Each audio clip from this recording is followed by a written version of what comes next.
По стране продолжается осенний призыв в Нерюнгринском районе. Первые будущие рядовые на распределительные пункты были направлены 9 октября.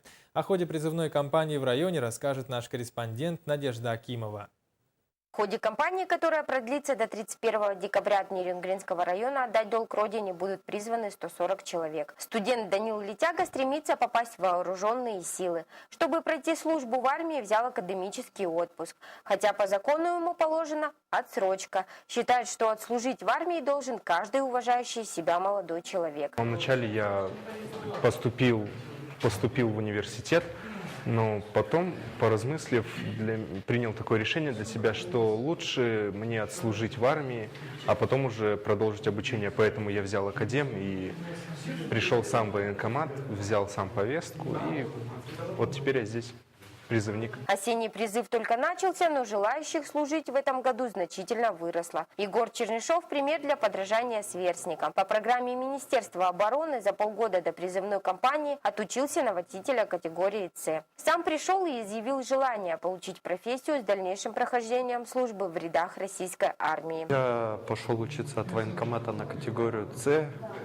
Ну и как бы все родственники, все друзья говорили то, что и в армии будет легче с водительским удостоверением. Ну и дальше в жизни пригодится. Сегодня по данной программе можно получить 12 профессий. В нашем районе из этого списка желающие могут отучиться только на водителя категории С и водителя многоцелевого тягача легкого бронирования. Такое обучение позволяет ребятам освоить профессию и проходить службу в военной части по данной специальности. В связи с короткими сроками прохождения военной службы министр обороны Шойгу определил, что увеличивать количество призывной молодежи, приходящих в военную службу, уже имеющих военную учетную специальность.